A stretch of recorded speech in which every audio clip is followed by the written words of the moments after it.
دیکھیں میں ترتیب سے لے کر کے چل رہا ہوں. میں تقریر کے موڈ میں نہیں ہوں. میں آپ کو بتلاتا ہوں. آپ اپنے معاشرے اور سماج اور اپنے دل کو ٹٹولیے کہ رسول اللہ نے جو تعلیم دیا ہے کیا میرا عمل اور میرا خاندان اور میری سماج کے اندر وہ تعلیم 100% پائی جاتی ہے یا 50% پائی جا رہی ہے؟ اس کو سنیے. اللہ کے نبی نے فرمایا اولاد کی صحیح تربیت، شرعی اعتبار سے تعلیم و تربیت یہ بنیاد ہے اور ہر ماں اور باپ پر فرض عین ہے. ہر ماں اور باپ پر فرض عین ہے اولاد کی صحیح اور شرعی اعتبار سے تربیت کرنا. یاد رکھیے گا اس جملے کو. ہر ماں اور باپ پر فرض عین ہے. جس طریقے سے ہر انسان پر بالغ ہونے کے بعد نماز فرض عین ہے، روزہ فرض عین ہے، اسی طریقے سے اولاد کی صحیح اور شرعی اعتبار سے تربیت کرنا فرض عین ہے. آپ بات سمجھ رہے ہیں میری؟ اب سنیے. آقا نامدار صلی اللہ علیہ وسلم نے علاج بتلایا اور بتلا کے کر کے دکھلایا جس کے نتیجے میں ایسا بہترین معاشرہ نکل کر کے سامنے آیا کہ دنیا میں اس سے بہترین معاشرہ کوئی ہو ہی نہیں سکتا. کیا فرمایا؟ فرمایا اے لوگوں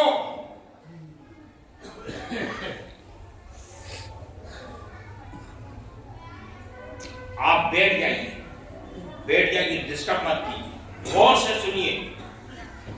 فرمایا اے لوگوں سب سے پہلی چیز تمہارے ہاں لڑکا پیدا ہو رہا ہے، لڑکی پیدا ہو رہی ہے، اللہ کے نبی نے سب سے پہلی تعلیم دیا. فرمایا بچہ یا بچی پیدا ہوئی صاف کرو. صاف کر کے پہلا کام ہے کہ اس کے دائیں کان میں اذان اور بائیں کان میں تکبیر کہتے ہیں. کمال کی بات ہے مولوی صاحب، بچہ سن نہیں سکتا، شعور نہیں ہے، احساس نہیں ہے. آپ لا الہ الا اللہ اور اشہد ان لا الہ الا اللہ کی صدائیں اس کے کان میں پہنچا رہے ہیں. اس میں کیا بات ہے؟ کون سی لاجک ہے اس میں اسلام کی اور شریعت کی؟ سنیے. اللہ کے نبی نے دو چیزیں فرمائی. فرمایا دائیں کان میں اذان، بائیں کان میں تکبیر کہہ دو. اللہ کے نبی نے فرمایا لم یضرہ الصبیان کہ اگر یہ عمل کرو گے تو بچوں کو جو عام طور سے بیماریاں پکڑ لیتی ہیں اس سے بچہ محفوظ ہو جائے گا. ایک چیز. دوسری چیز فرمایا اس کا مطلب کہ دائیں کان میں اذان، اللہ اکبر اور لا الہ الا اللہ کی صدائیں، رسول اللہ کی رسالت کی صدائیں، اللہ کی وحدانیت کی آواز پہنچا دو اور کان کے ذریعے سے دل کے اندر اللہ اور رسول کی وحدانیت اور رسالت کا بیج ڈال دو. کیا ڈال دو؟ بیج ڈال دو. اس کا مطلب کیا ہے؟ جب بیج گیا ہے تو پیڑ بھی نکلے گا، شاخیں بھی نکلیں گی، پتے بھی نکلیں گے، درخت بھی بنے گا اور پھل بھی آئے گا اس کا، کیونکہ بیج ڈال دیا ہے آپ نے. کس چیز کا بیج ڈالا ہے آپ نے؟ سنیے. قرآن کہتا ہے کہ اللہ نے جب حضرت آدم کو پیدا کر دیا، دنیا میں بھیج دیا، اللہ نے حضرت آدم کی پیٹھ سے ساری آدم کی اولاد جتنی قیامت تک آنے والی ہے سب کو نکال دیا. آدم تو ابو البشر ہے، آپ نے سب کو نکالا. ایک جگہ جمع کیا اور جمع کر کے قرآن کہہ رہا ہے، اللہ نے اعلان فرمایا الست بربکم، کیا میں تمہارا رب نہیں ہوں؟ سب نے کہا قالوا بلا، قالوا بلا، سب نے کہا ہاں جی ہاں جی آپ ہی ہمارے رب ہیں۔ اس کو کہتے ہیں عہد الست، قرآن میں موجود ہے۔ اللہ کے نبی نے فرمایا دائیں کان میں اذان اور بائیں کان میں تکبیر کہہ کے اس عہد الست جو تم کر کے آئے ہو اس کا بیج اس بچے کے دل میں ڈال دو تاکہ اس سے پیڑ بہترین طریقے سے تیار ہو جائے۔ بات سمجھ میں آئی؟ اور اگر بیج نہیں ڈالو گے تو پیڑ تیار ہوگا، پھل آئے گا، شاخیں آئیں گی، اس کا سایہ ہوگا، کچھ نہیں ہوگا۔ اب مجھے بتلائیے آپ کہ ہمارے اس سماج میں کتنے فیصد مسلمان ہیں جو اپنے بچوں کے پیدا ہونے کے بعد اذان و تکبیر دیتے ہیں؟ کیا 100% دیتے ہیں؟ جس ماں اور باپ کو اذان و تکبیر آتی ہی نہیں ہے وہ کیسے دے گا؟ ایک بات، ہمارے سماج میں پہلے ایسا ہوتا تھا کہ بچے گھر میں پیدا ہوتے تھے اور کوئی ایک کیس جو ہے وہ جاتا تھا جو بہت بگڑ چکا ہوتا تھا، ورنہ عام طور سے دائی ہوتی تھی اور وہ آتی تھی اور سارا کام انجام دے دیا کرتی تھی، کہانی ختم۔ اب کیا ہوتا ہے؟ ہر بچہ ہاسپٹل میں پیدا ہوتا ہے۔ اب ہاسپٹل تو کمانے کا ایک ذریعہ ہے، تھوڑی دیر کے بعد ڈاکٹر نہیں آئی کہ بچے کا دل صحیح طرح کام نہیں کر رہا ہے، سانس لینے میں دقت ہو رہی، اس کو آکسیجن روم میں بھیجنا پڑے گا۔ اٹھا کر کے بچے کو نہ ماں نے دیکھا نہ باپ نے صحیح طرح دیکھا اور بھیج دیا آکسیجن روم میں، جہاں کوئی گھر کا فرد نہیں جا سکتا سوائے اس کے کہ شیشے میں دیکھنے ہاں اس نمبر کا بچہ میرا ہے۔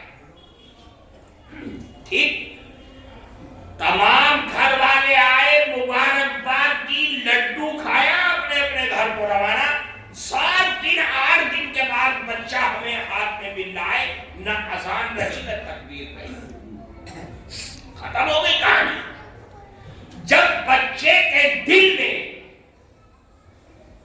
اللہ کی وحدانیت اور رسول اللہ کی سیرت، آپ کی رسالت کی جو بیج ہمیں ڈالنا تھا وہ ہم نے ڈالا نہیں، اب ہم کس پیڑ اور کس پھل کا انتظار کر رہے ہیں؟ تو پتہ یہ چلا کہ بنیادی چیز ہے اذان، دائیں کان میں اذان اور بائیں کان میں تکبیر، ایک چیز۔ اور آگے چلیے، اللہ کے نبی نے فرمایا کہ اب بچہ 7 دن کا ہو گیا، اب کچھ کام کرنا ہے۔ پہلا کام، اس کا نام تجویز کرو۔ رسول اللہ کہتے ہیں کہ عبداللہ، عبد الرحمن، جس میں عبد کا نام، عبد کا لفظ آئے، وہ نام تجویز کرو، سب سے اچھا نام ہے۔ اس کے علاوہ انبیاء کرام کا نام رکھو، اس کے علاوہ کوئی ایسا اچھا نام رکھو کہ جس نام کو لے کر کے اس کو پکارا جائے اور اس کا معنی اچھا ہو۔ ٹھیک، ہم نے کیا کیا؟ جب نام رکھنے کا وقت آیا، کیونکہ پڑھے لکھے ہیں نا، موبائل ہاتھ میں، گوگل کھولا، جو اچھا سا مختصر سا شارٹ بالکل ایک دم وہ نام اٹھا کر کے ہم نے اس کو رکھ دیا۔ اس کا معنی کتا ہے کہ بلی ہے کہ بندر ہے، اس سے کوئی مطلب نہیں، ہم نے اٹھا کے کر دیا۔ گڈو رکھ لیا، پپو رکھ لیا، جمعہ رکھ لیا، بدھو رکھ لیا، جو منہ میں آیا وہ اٹھا کر کے رکھ لیا ہم نے۔ ہمیں یہ پتا نہیں ہے ارے اس کا معنی ہے کیا چیز۔ اچھا نام، اللہ کے نبی نے فرمایا اچھا سے اچھا نام رکھو، کیونکہ قیامت کے دن تم کو تمہارے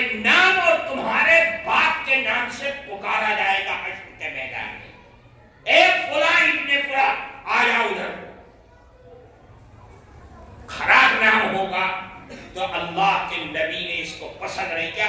آپ جس نام کو سنتے اگر اس کا معنی خراب ہوتا آپ فوراً تبدیل کر دیا کرتے تھے اور صحابہ کرام اس تبدیلی کو قبول کرتے تھے. پھر فرمایا 7 دن ہو گئے اب عقیقہ کرو. لڑکا ہے 2 بکرے, لڑکی ہے 1 بکرا. 2 کے بجائے 1 بھی کر سکتے ہیں, اپنی استطاعت پر ہے, اس کی بھی گنجائش ہے. اس کا بال منڈواؤ, زعفران لگاؤ, بال برابر صدقہ کرو, ختنہ کراؤ, یہ عمل ہے. ہم نے کیا کیا؟ ہم نے عقیقہ کرنا ہے, لڑکا میرے ہاں ہوا ہے. اب 2 بکرے کہاں سے لاؤں؟ 13, 14, 15 ہزار روپے کے بکرے, 2, 30,000 روپے خرچ کر دوں. چلو دیکھی جائے گی, بقرعید میں کر دیں گے, عقیقہ بال کٹا دو. اب یہ عقیقہ اٹھ کر بقرعید میں چلا گیا کہ حصے لے لیں. اب کیا ہوا؟ مدرسہ شاہی مراد آباد بڑا مدرسہ ہے, اس نے حصے نکالے 4,000 روپے کا, 3,000 روپے کا, 3.5, 5,000 روپے کا. ارے بھائی 5,000 روپے, 4,000 روپے کا میں اپنا فرض ادا کروں کہ عقیقہ کروں؟ چلو آئندہ سال دیکھ لیں گے. وہ ہوتے ہوتے بچہ جوان ہو جاتا ہے, عقیقہ ہو ہی نہیں پاتا ہے. اللہ کے نبی نے کیا فرمایا؟ پوچھا آیا اللہ کے نبی عقیقہ میں ہے کیا چیز کہ ہم 2 بکرے ذبح کریں, قربانی کریں؟ فرمایا یاد رکھو عقیقے کا مطلب یہ ہے کہ ان اللہ لا يحب العقوق. یہ جو نافرمانی کے جذبات بچے کے دل اور دماغ میں پیدا ہوتے ہیں فطری طور پر, اس عقیقے کی وجہ سے وہ جذبات ختم ہو جاتے ہیں اور ماں باپ کا فرما بردار بچہ بچپن سے تیار ہوتا ہے. یہ ایک اللہ کے نبی کی تعلیم ہے اور آپ کی سیرت ہے, شریعت کی لاجک ہے اس کے اندر کہ ماں باپ بچے کے دل میں, اس کے دماغ میں جو نافرمانی کے جذبات پیدا ہونے ہیں اس عقیقے کے ذریعے سے ختم ہو جائیں گے. پھر اللہ کے نبی نے ایک چیز اور فرمائی مستحب کے درجے میں. فرمایا اگر اور اپنے بچے کے اندر نیکی کے جذبات پیدا کرنا چاہتے ہو تو کسی نیک آدمی سے, جس کو تم سمجھتے ہو کہ یہ اچھا آدمی ہے, نیک ہے, پابند ہے نماز روزے کا, قرآن کا, اس سے کہو کہ اس کے منہ میں چھوارا یا کھجور یا کوئی شیرینی یا شہد وغیرہ جس کو آگ نہ چھوئی ہو, اس کو چبوا کر کے اپنے بچے کے تالو میں یا اس کے تمام جبڑوں میں لگا دو. اس سے کیا ہوگا؟ اس نیک آدمی کے اثرات اس تحریک کی وجہ سے اس کے اندر چلے جائیں گے. یہ اللہ کے نبی کی تعلیم ہے. حضرت اسماء بنت ابی بکر صدیق رضی اللہ تعالی وہ فرماتی ہیں کہ ہجرت کر کے ہم قبا آئے مکہ مکرمہ سے. کہتی ہیں میرے پیٹ میں بچہ تھا اور جو قبا میں یعنی مہاجرین میں سب سے پہلے بچہ اگر کسی کے ہاں ہوا ہے تو حضرت اسماء بنت ابی بکر صدیق کے ہاں ہوا ہے. فرماتی ہے کہ عبداللہ بن زبیر میرے پیٹ میں تھے, وہ پیدا ہوئے, میں اللہ کے نبی کے پاس لائی اور آپ کی گود میں ڈال دیا. اللہ کے نبی نے سب سے پہلے تہنیک کیا, اس کا نام رکھا, وَدَعَا لَهُ بِالْبَرَكَةِ اور برکت کے لیے دعا کی. فَدَفَعَهُ إِلَيَّ پھر اللہ کے نبی نے مجھ کو دے دیا. بتا یہ چلا کہ تہنیک ایک ایسا عمل ہے جو بچوں کے اندر نیکی کے جذبات کو پیدا کرتا ہے.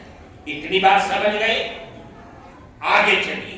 اب بچہ آگے بڑھ رہا ہے, اتنا بڑا ہو گیا کہ اب وہ بولنے لگا, اما، ابا، چچا پکارنے لگا۔ اللہ کے نبی کیا فرماتے ہیں؟ فوراً تعلیم دی، فرمایا افتحوا علی صبیانکم اول کلمۃ بلا الہ الا اللہ، اپنے بچوں کی بولی کی ابتدا لا الہ الا اللہ سے۔ ہم کیا کرتے ہیں کہ بچے کی چھاتی پر سوار ہو جاتے ہیں ماں باپ، کہ اماں، کہ ابا، چچا، دادا، نانا کہلوانے میں ایسا اس کے اوپر سوار ہو جاتے ہیں جب تک کہ نانا کی زبان سے نہیں نکل جاتا ہے اس وقت تک اس کو چھوڑتے نہیں ہیں۔ اللہ کے نبی نے فرمایا نہیں، سب سے پہلے اس کی زبان سے لا الہ الا اللہ کہلواؤ۔ بات سمجھ میں آ رہی ہے؟ کیوں؟ جو تم نے اس کے دل میں اذان و تکبیر سے بیج ڈالا ہے، اس بیج کو کھاد ملے گی، طاقت ملے گی لا الہ الا اللہ سے۔ اب جب یہ لا الہ الا اللہ کہے گا تو شروع میں سب سے پہلے اس کی زبان سے لا الہ الا اللہ نکلا تو آخری جملہ اس کا ہوگا لا الہ الا اللہ، وَلَقِّنُوهُمْ عِنْدَ الْمَوْتِ لا الہ الا اللہ، اور اپنے بچوں کو تلقین کرو موت کے وقت لا الہ الا اللہ، کیونکہ اذان پڑھ چکی ہے، پہلا جملہ لا الہ الا اللہ نکل چکا ہے، اب آخر میں لا الہ الا اللہ ہوگا اور اس کی روح اس کے بدن سے نکلے گی۔ اس سے خوش نصیبی کی بات اس کے لیے کیا ہو سکتی ہے؟ آگے چلیے، پھر فرمایا اب بچہ اور آگے بڑھا، 7 سال کا ہو گیا۔ کتنے سال کا؟ 7 سال کا۔ اللہ کے نبی نے فرمایا اب اس کو نماز سکھلاؤ، نماز کی تعلیم دو، مسجد کا راستہ دکھلاؤ اس کو، اور اگر پھر بھی نہ پڑھے تو اللہ کے نبی نے فرمایا 10 سال کا ہو گیا نہیں پڑھ رہا ہے، اس کو تھوڑی بہت ہلکی پھلکی اس کی پٹائی کرو، ہاتھ پاؤں نہ توڑو بلکہ ہلکی پھلکی، تاکہ وہ سمجھ جائے، ڈر جائے اور احساس پیدا ہو۔ اس کو یہ بتلاؤ، یہ سمجھاؤ کہ دیکھ تیری ہی نماز ہے، ایسا عمل ہے نماز کہ تجھ کو اسلام اور کفر کے درمیان ڈھال بن سکتی ہے، تو وہ نماز ہے۔ یہ احساس اس کو دلانا ہے۔ فرمایا نماز کے لیے اس کی تعلیم دو، اس کی تربیت دو۔ ایک چیز پھر اسی حدیث میں ایک چیز اور فرمایا کہ 10 سال کا ہو گیا ہے، اب اس کا بستر الگ کر دو، لڑکے کا بھی اور لڑکی کا بھی۔ آپ کہیں گے عجیب بات ہے، 10 سال کا لڑکا نابالغ، 10 سال کی لڑکی نابالغ، اور اس کا بستر الگ کر دو، یہ کیا شریعت کی لاجک ہے؟ یہ بہت بڑی چیز ہے۔ آج آپ اس نابالغ لڑکے اور لڑکی کو رسول اللہ کی تعلیم یہ کہتی ہے کہ ان کا بستر الگ کر دو، ایک ساتھ مت سلاؤ، ایک کمرے میں مت سلاؤ، اگر کمرہ ایک ہے بڑا ہے کم از کم بستر تو الگ کرنا ہی پڑے گا، رسول اللہ کی تعلیم۔ انہیں احساس دلاؤ کہ ایک ساتھ سونے میں بے شرمی ہے، بے حیائی ہے، بدکاری کو دعوت دے رہا ہے۔ ہم نہیں سمجھتے اس چیز کو، ہم تو یہ سمجھتے ہیں کہ ایک ساتھ رہنے میں پیار اور محبت ہے۔ بتائیے کتنا فرق ہے۔ جس جوائنٹ فیملی کو شریعت جڑ سے اکھاڑ پھینکنے کی تعلیم دیتی ہے، ہم نے اس کو اپنے سینے اور گلے سے لگا لیا ہے۔ کون ہے؟ کون عالم آپ کو تعلیم دے سکتا ہے؟ کون یہ کہہ سکتا ہے کہ جوائنٹ فیملی کا رواج اور تعلیم رسول اللہ کی شریعت اور ان کی تعلیم ہے؟ مجھے بتلائیے۔ مولوی صاحب ہم 4 بھائی ہیں، 4 بھائی، اور 4 بھائیوں میں اتنا پیار اور اتنی محبت ہے کہ ہم تصور نہیں کر سکتے۔ ہم ایک ہی کچن میں کھانا بنتا ہے اور ایک ساتھ بیٹھ کر کے کھاتے ہیں۔ آپ مجھے بتائیے، یہاں علماء بھی بیٹھے ہوں گے، علماء سے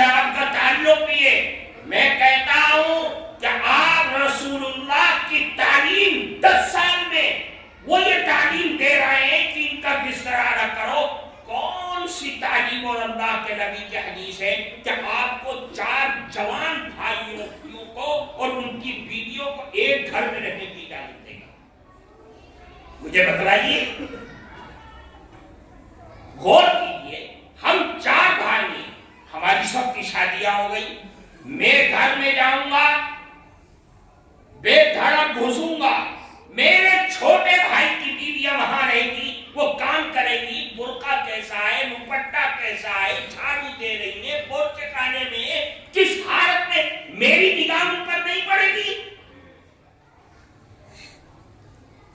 چلو میری اولاد، میرے 4 لڑکے ہیں، 3 لڑکے ہیں، اس کی 2 لڑکیاں ہیں، سب جوان ہیں، ایک چھت کے نیچے ایک گھر میں رہ رہی ہیں، کون سی ایسی چیز ہے جو ان نامحرموں کو ایک ساتھ نگاہ ڈالنے پر مجبور نہ کرے؟ مجھے بتلائیے آپ، کیا یہ نامحرم نہیں ہے؟ ان کے آپس میں شادیاں نہیں ہو سکتی؟ آپ نے بے شرمی اور بے حیائی کے عدوں کو ہم نے اپنے گھر میں جمع کر دیا ہے، ہم کیوں روتے ہیں؟ کیوں ہم روتے ہیں بھائی؟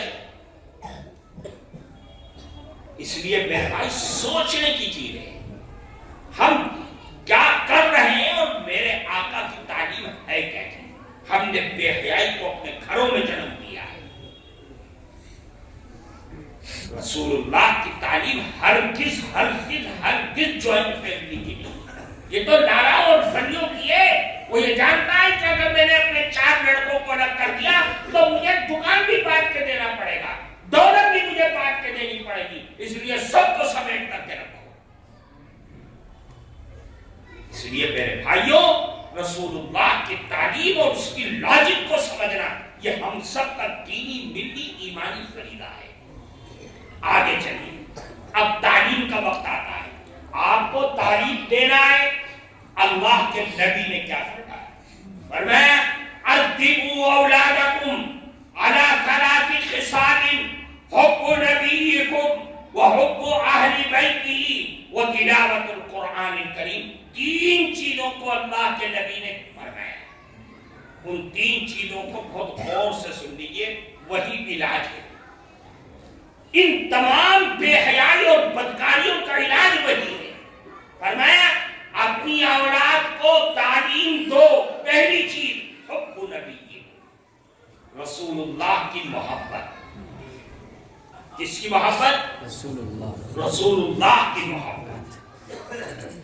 یہ بتلانا ان کے مائنڈ میں، ان کے دماغ میں جو بالکل کچا ہے اور سادہ ہے، ان کے دماغ میں یہ بٹھا دو کہ اللہ کے نبی جناب رسول اللہ صلی اللہ علیہ وسلم ہم سب کے سروں کے تاج ہیں، ہماری آنکھوں کی ٹھنڈک ہے، ہمارے دل کی دھڑکن ہے، ہمارے خون کلیجہ ہے، اور ہمارے جسم جان کے روح اور اس کے قطرات کے خون کے۔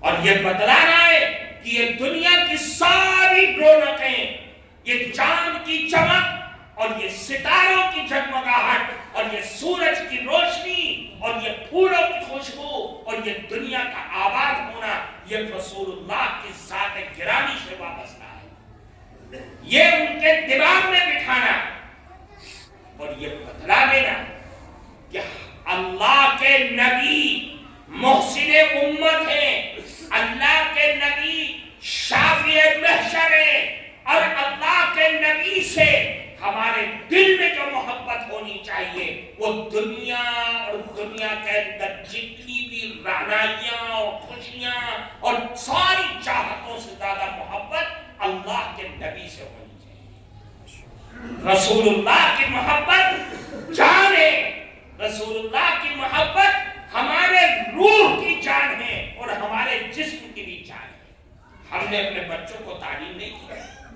وہ جانتے ہی کہ رسول اللہ ہے کون، اتنا کہ ہمارے نبی ہے، بس ختم ہو گئی بات۔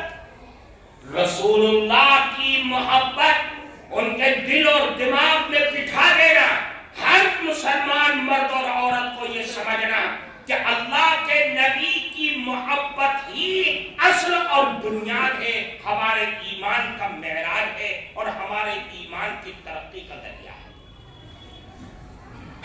رسول اللہ کی محبت انسان دنیا میں جب کسی سے محبت کرتا ہے تو اس کی وجہ ہوتی ہے. پہلی وجہ یہ ہے کہ یہ میرا رشتہ دار ہے. رسول اللہ کی ذات گرامی ہر مسلمان مرد اور عورت کے لیے کتنی قیمتی اور کتنی قریب ہے. اللہ نے قرآن میں فرمایا، اللہ نے قرآن میں فرمایا کہ النبی اولا بالمؤمنین من انفسہم وازواجہ امہاتہم. نبی کی ذات گرامی تمام مسلمان مرد و عورت کے لیے ان کی جان سے بھی زیادہ قریب ہے، اور ان کے ازواج مطہرات ہم سب کی مائیں ہیں. ایک بات پھر اللہ کے نبی نے فرمایا، علماء نے لکھا ہے کہ رسول اللہ سے محبت آپ کا حسن و جمال، یہ آدمی بہت خوبصورت ہے، میرے دل میں اس کی بڑی قدر ہے، بڑی محبت ہے. اللہ کے نبی کی محبت، ان کا حسن و جمال، اللہ اکبر. رسول اللہ کا حسن و جمال ایسا تھا کہ اس کا تصور ہم اور آپ نہیں کر سکتے. ایک صحابی ہیں حضرت جابر بن سمرہ رضی اللہ تعالیٰ، وہ فرماتے ہیں کہ یہ 14ویں رات کا پورا مکمل چاند تھا اور اللہ کے نبی بھی تشریف فرماتے ہیں میں کبھی چاند کو دیکھتا اور کبھی رسول اللہ کے چہروں کو دیکھتا. خدا کی قسم رسول اللہ کے چہرے میں چمک چاند سے زیادہ تھی. کتنی خوبصورتی ہوگی. حضرت عائشہ صدیقہ رضی اللہ تعالیٰ عنہ سے پوچھتے ہیں، فرماتی ہیں کہ ایک مرتبہ میں سوئی ایک پڑوسن سے مانگ کے لائی رسول اللہ کا کپڑا سلنے کے لیے. سوئی کتنی باریک ہوتی ہے، اس زمانے کی بھی ایسی باریک ہوگی، سوئی تو سوئی ہوتی ہے. فرماتی میں سی رہی تھی، رات کا اندھیرا تھا، وہ سوئی میرے ہاتھ سے گری اور زمین میں گر گئی. کچی زمینیں ہوتی تھی، فرش تھوڑی ہوتا تھا آج کل کی طرح. اب میں ڈھونڈتے ڈھونڈتے جتنے چراغ تھے جو اس زمانے میں تھے اور ہوتے تھے سب کو روشنی کے جمع کر دیے. مل کے لگی، میں پریشان لگی، اب میں اس کو جواب کر دوں. آج ایک سوئی کی حیثیت نہیں ہے، اس زمانے میں تو بڑی حیثیت ہوا کرتی تھی کہ کہاں سے دوں. فرماتی ہے اچانک رسول اللہ گھر میں داخل ہوئے، آپ کے چہرے انور سے ایسی روشنی پھوٹ رہی تھی کہ مجھ کو سوئی نظر آ گئی. کیا حسن و جمال. لوگوں نے کہا کہ ارے اللہ کے نبی میں کیا حسن، ذرا حسن دیکھو. حضرت یوسف کا مشہور ہے ناولوں میں لکھا ہوا ہے، بہترین نقاشی اور بہترین نقاشی کر رکھی ہے. تو ایک شاعر نے کہا حسن یوسف سے کٹی مصر میں انگشت زنا. حسن یوسف سے کٹی مصر میں انگشت زنا، کہ مصر کی بیگمات نے حضرت یوسف کو دیکھتے ہی اپنی انگلیوں پہ چاقو چلا دیا بجائے پھل پہ چلانے کے، اور انگلیاں کاٹ لی. قرآن کہتا ہے، کوئی کہانی تو ہے نہیں. تو شاعر کیا کہتا ہے، حسن یوسف سے کٹی مصر میں انگشت زنا، سر کٹاتے ہیں تیرے نام پہ مردان عرب. رسول اللہ کا حسن ایسا تھا کہ آپ کے نام پر عرب کے سرداروں نے اپنی گردنیں کٹوا ڈالی. میرے بھائی، اگر حسن کی بنیاد پر محبت کرنا ہے تو حضرت عائشہ فرماتی ہے لنا شمس وللآفاق شمس وشمسی افضل من شمس السمائی. فرماتی ہے لنا شمس، ایک میرا سورج ہے اور ایک آسمان کا سورج ہے، اور میرا سورج آسمان کے سورج سے زیادہ چمکدار اور زیادہ بہتر سورج ہے.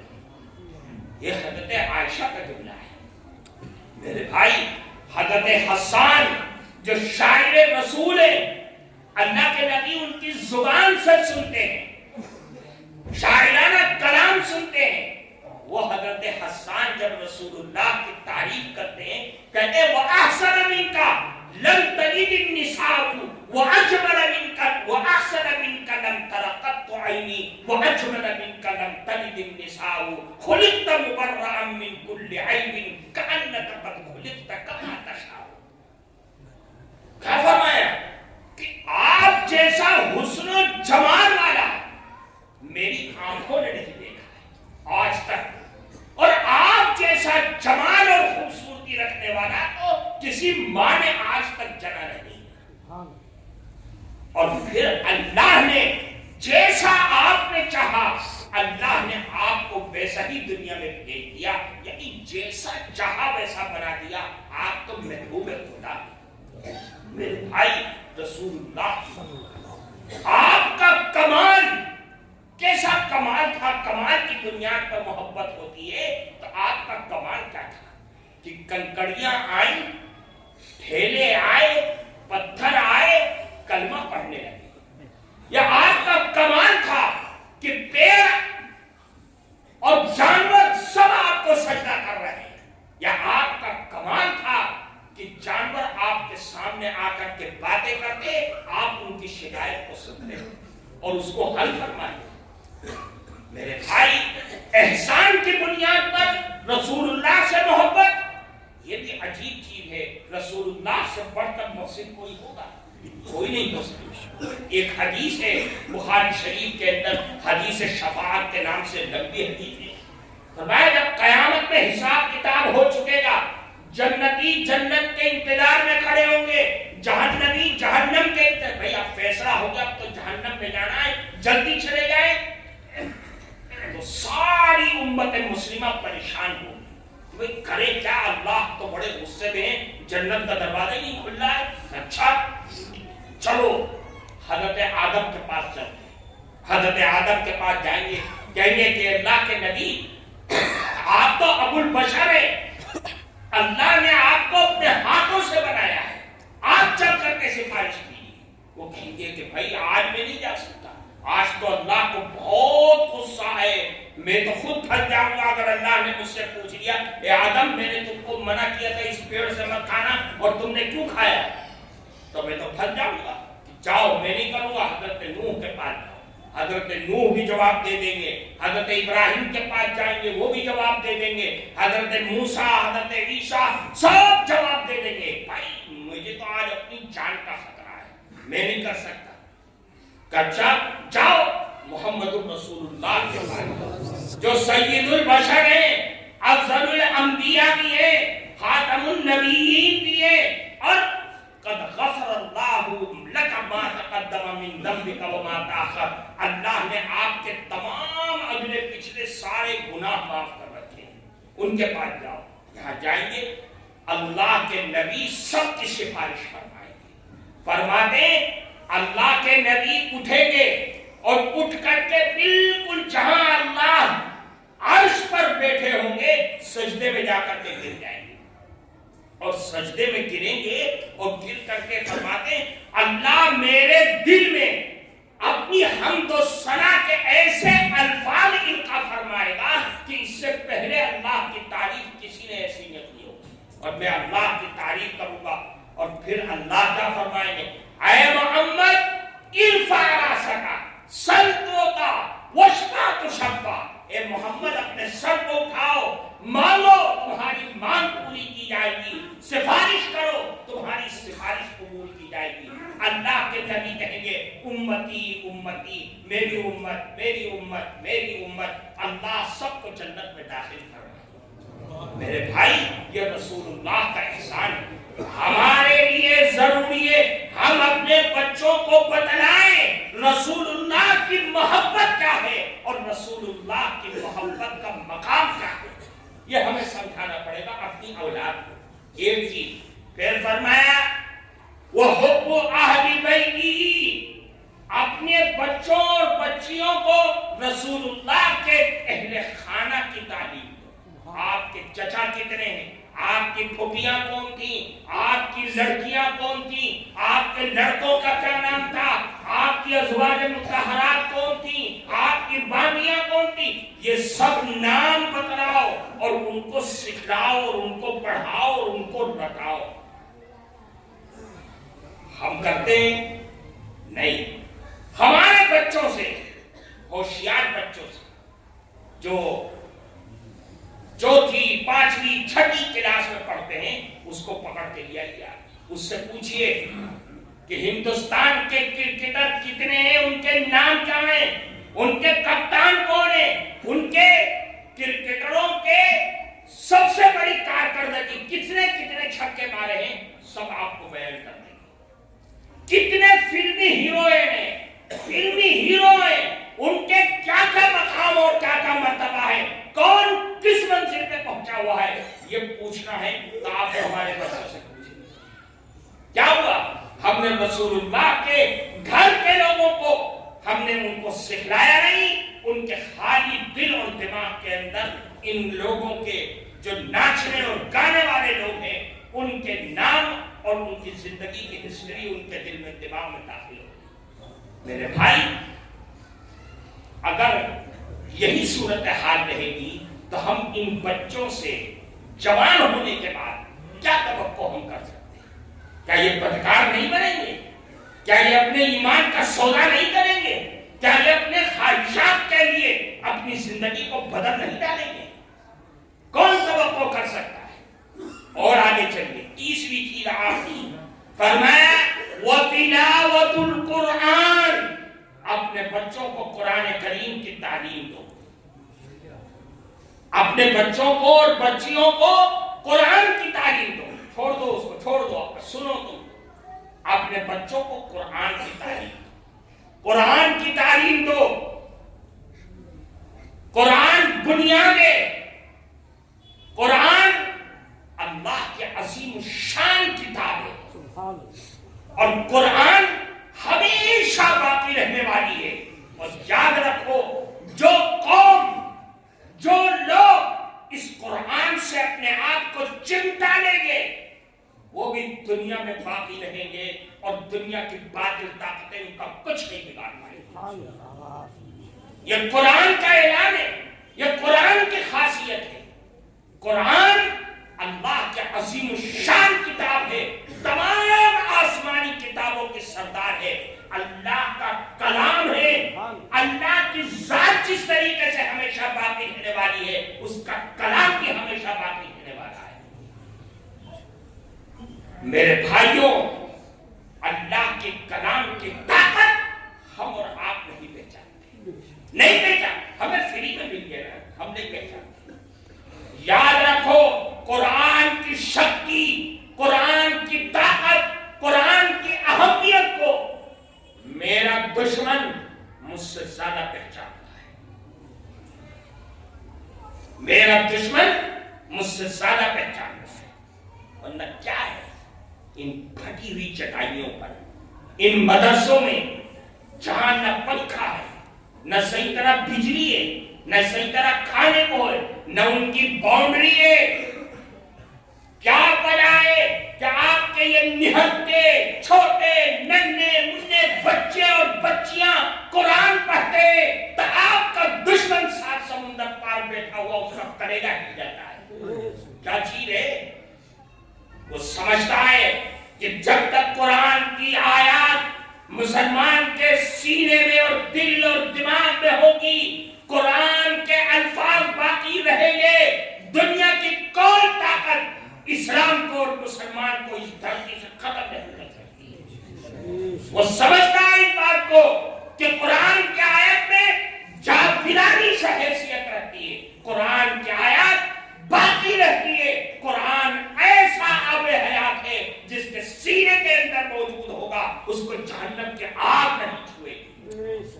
قرآن تو ایسی چیز ہے، قرآن ہے کیا چیز؟ اللہ کے نبی کی الفاظ ہوگی، فرمایا القرآن هو حبل اللہ، اے مسلمانوں قرآن اللہ کی رسی ہے، قرآن اللہ کی رسی ہے، جس رسی کا ایک سرا اللہ کے ہاتھ میں ہے اور ایک سرا اللہ نے ہمیں اور آپ کو دے رکھا ہے، اور ایسی رسی ہے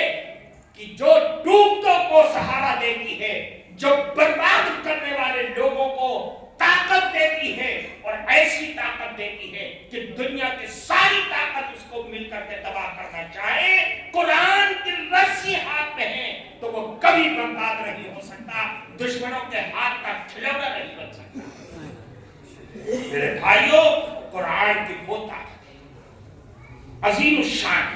پھر فرمایا وَالنُّورُ الْمُبِينُ، قرآن نور مبین ہے، قرآن روشنی ہے، قرآن آب حیات ہے، قرآن کی طاقت ایسی طاقت ہے کہ اندھیروں کو اجالا کر دیتی ہے۔ قرآن اندھیروں میں اجالا کرتی ہے۔ یہ کس کی طاقت ہے؟ قرآن کی طاقت ہے۔ قرآن اندھیروں میں اجالا کرتی ہے۔ قرآن ہی وہ طاقت ہے جو اندھیری قبر کو، جہاں کوئی ساتھی نہیں ہوگا، قرآن ہی نور مبین بن کر کے ہمارا اور آپ کا ساتھی بن جائے۔ قرآن کی طاقت ہے وَالشِّفَاءُ النَّافِعُ، قرآن کی طاقت یہ ہے کہ وہ نفع دینے والی اور شفا دینے والی، بیماریوں سے نجات دلانے والی، مصیبتوں سے نجات دلانے والی۔ قرآن ہر بیماری میں جس کام اور جس مقصد کے لیے پڑھا جائے، قرآن شفا دیتا ہے، قرآن نجات دلاتا ہے۔ پھر فرمایا قرآن کیا ہے؟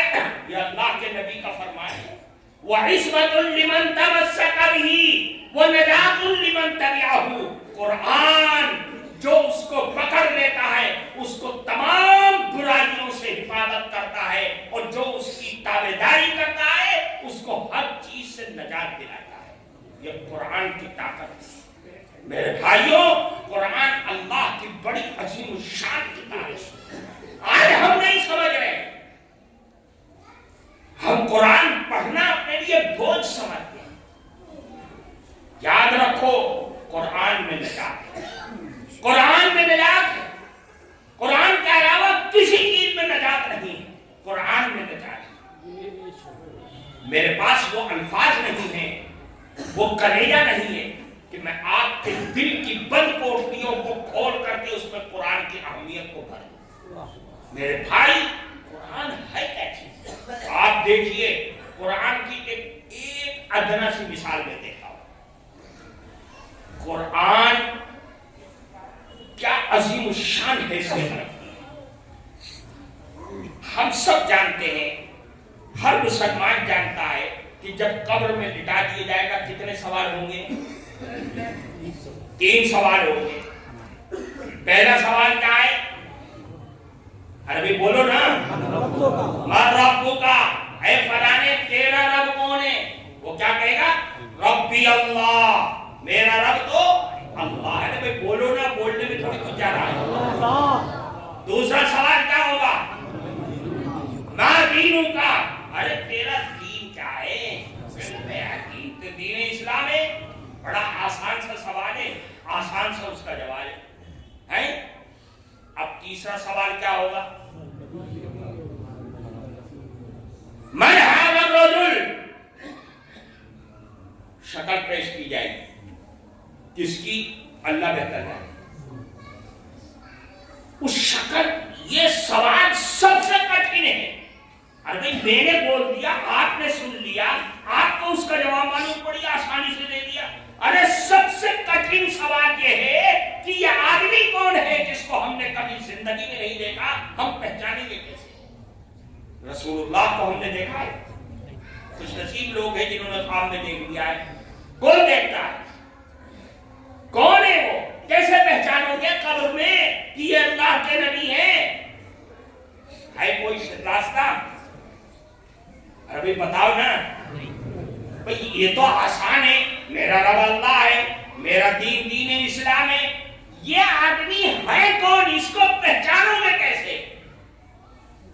یہ بہت کٹھن سوال ہے، یاد رکھنا، بہت کٹھن سوال ہے۔